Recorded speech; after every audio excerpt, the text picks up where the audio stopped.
देश की जरूरत बदलती है तो नेक्स्ट जनरेशन रिफॉर्म भी उतने ही आवश्यक होते हैं।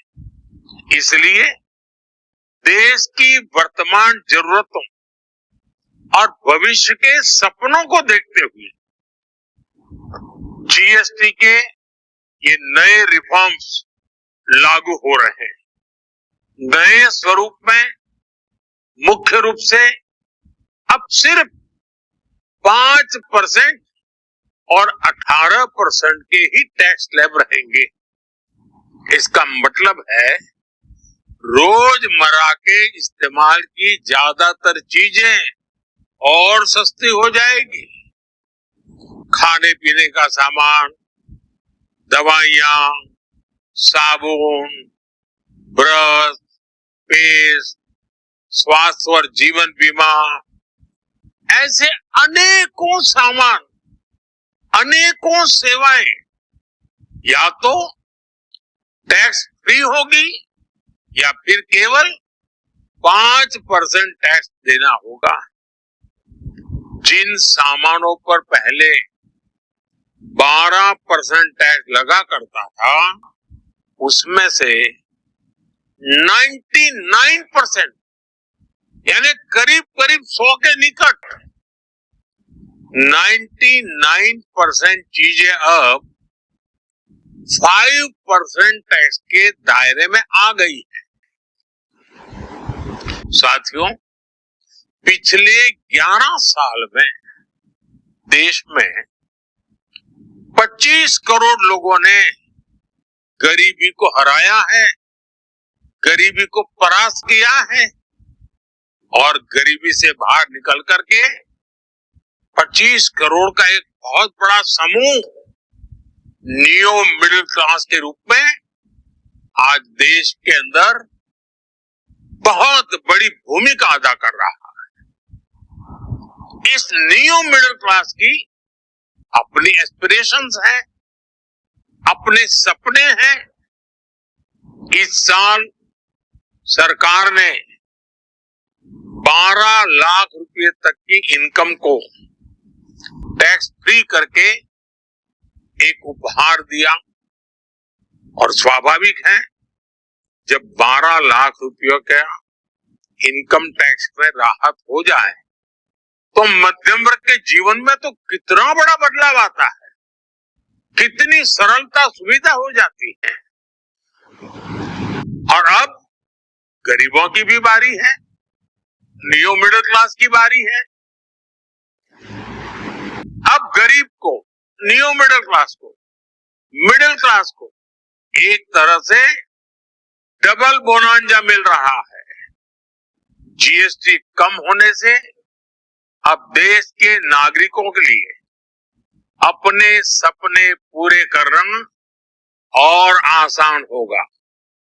घर बनाना, टीवी, फ्रिज खरीदने की बात हो, स्कूटर, बाइक, कार खरीदना हो, ये सब पर अब कम खर्च करना होगा। आपके लिए घूमना फिरना भी सस्ता हो जाएगा क्योंकि ज्यादातर होटल्स के कमरों पर भी जीएसटी कम कर दिया गया है। वैसे साथियों, मुझे इस बात की खुशी है कि दुकानदार भाई बहन भी जीएसटी रिफॉर्म को लेकर बहुत उत्साह में है। बहुत सारी जगहों पर पहले और अब के बोर्ड लगाए जा रहे हैं। साथियों, हम नागरिक देवो भवः के जिस मंत्र के साथ आगे बढ़ रहे हैं, नेक्स्ट जनरेशन जीएसटी रिफॉर्म में इसकी साफ झलक दिखाई देती है। अगर हम इनकम टैक्स में छूट और जीएसटी में छूट को जोड़ दें तो एक साल में जो निर्णय हुए हैं उससे देश के लोगों को 2.5 लाख करोड़ रुपए से ज्यादा की बचत होगी। और तभी तो मैं कह रहा हूं ये बचत उत्सव है। साथियों, विकसित भारत के लक्ष्य तक पहुंचने के लिए हमें आत्मनिर्भरता के रास्ते पर चलना ही होगा। और भारत को आत्मनिर्भर बनाने का बहुत बड़ा दायित्व हमारे एमएसएमईज यानी हमारे लघु, मध्यम और कुटीर उद्योगों पर भी है, जो देश के लोगों की जरूरत कम है, जो हम देश में ही बना सकते हैं, वो हमें देश में ही बनाना चाहिए।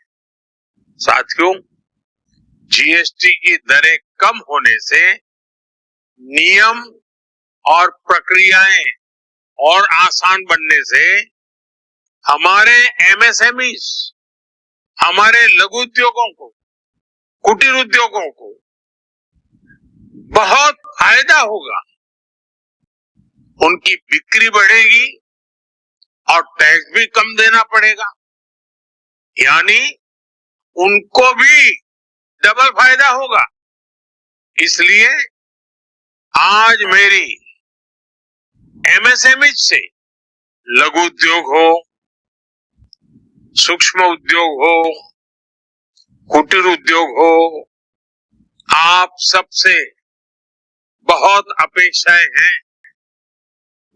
आपको भी पता है, जब भारत समृद्धि के शिखर पर था, तब भारत की अर्थव्यवस्था का मुख्य आधार हमारे एमएसएमई थे, हमारे लघु और कुटीर उद्योग थे।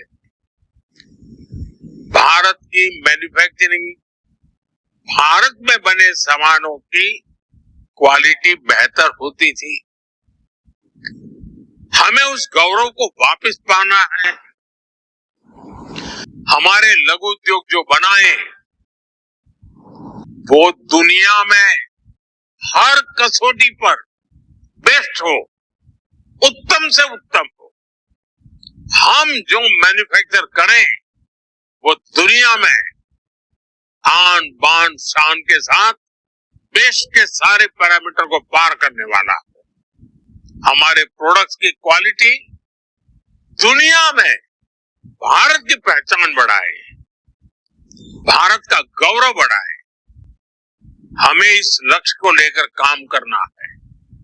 साथियों, देश की स्वतंत्रता को जैसे स्वदेशी के मंत्र से ताकत मिली, वैसे ही देश की समृद्धि को भी स्वदेशी के मंत्र से ही शक्ति मिलेगी। आज जाने अनजाने हमारी रोजमर्रा की जिंदगी में बहुत सी विदेशी चीजें जुड़ गई है, हमें पता तक नहीं है। हमारे जेब में कंघी विदेशी है कि देसी, हमें पता ही नहीं है। हमें इनसे भी मुक्ति पानी होगी। हम वो सामान खरीदें जो मेड इन इंडिया हो, जिसमें हमारे देश के नौजवानों की मेहनत लगी हो, हमारे देश के बेटे बेटियों का पसीना हो। हमें हर घर को स्वदेशी का प्रतीक बनाना है, हर दुकान को स्वदेशी से सजाना है। गर्व से कहो, ये स्वदेशी है। गर्व से कहो, मैं स्वदेशी खरीदता हूं। मैं स्वदेशी सामान की बिक्री भी करता हूं। जब यह होगा तो भारत तेजी से विकसित होगा। मेरा आज सभी राज्य सरकारों से भी आग्रह है, आत्मनिर्भर भारत के इस अभियान के साथ, स्वदेशी के इस अभियान के साथ अपने राज्यों में मैन्युफैक्चरिंग को गति दें। पूरी ऊर्जा से, पूरे उत्साह से जुड़े, निवेश के लिए माहौल बढ़ाएं। जब केंद्र और राज्य मिलकर आगे बढ़ेंगे तो आत्मनिर्भर भारत का सपना पूरा होगा। भारत का हर राज्य विकसित होगा, भारत विकसित होगा। इसी भावना के साथ मैं फिर एक बार इस बचत उत्सव की अनेक अनेक शुभकामनाएं देते हुए अपनी बात समाप्त करता हूं। एक बार फिर आप सबको नवरात्रि की, जीएसटी बचत उत्सव की बहुत बहुत शुभकामनाएं। बहुत बहुत धन्यवाद।